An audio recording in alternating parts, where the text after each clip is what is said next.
And if you don't like this video, fuck you too. If you like this video, hit the thumbs up button.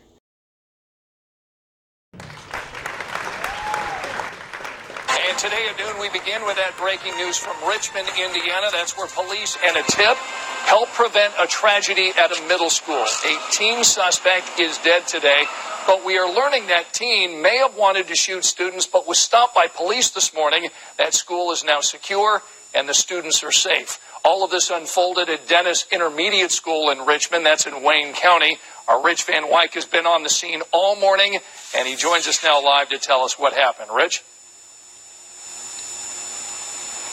Scott, as you mentioned, the suspect, a teenager, is dead after exchanging gunfire with police. We are told by police that the teenager then took his own life, it appears, inside the school building. No one else was hurt.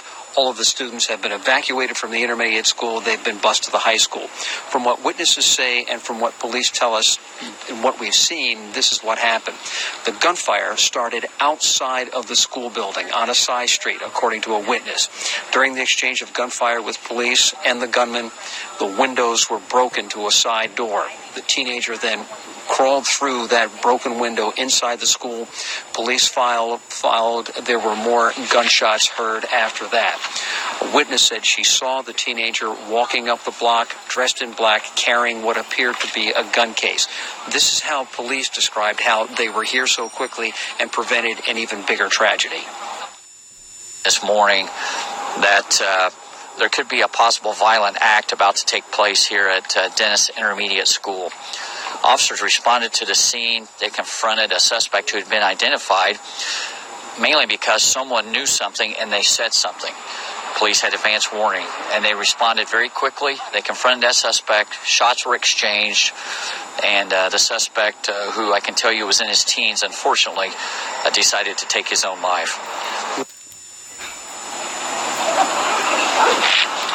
We spoke with a witness, a woman who lives across the street from the school. She described seeing that teenager come up the block, hearing the gunfire, seeing the police officers, and then during her efforts to get people off the street and to safety inside her home, Peggy Lewis told me that she reached out to what turned out to be the gunman's father.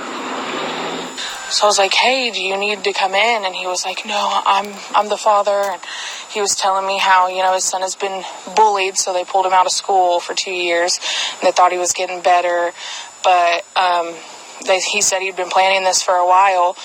And he said that he took all of his guns this morning and told him to bring him or else he would kill his father. Yeah.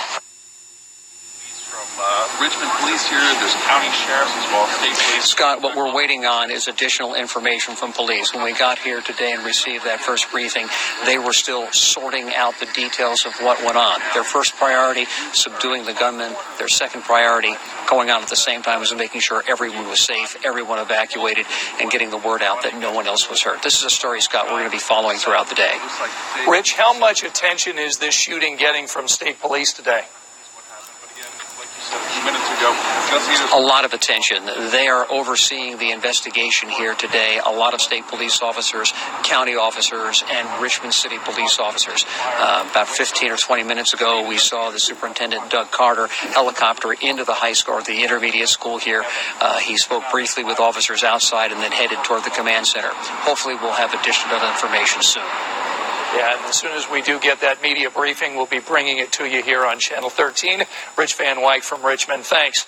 Now, the school district tweeted this out today. All the other Richmond schools have now resumed classes and will follow a regular school day schedule, but afternoon preschool classes are canceled. Announced dismissal times will remain the same.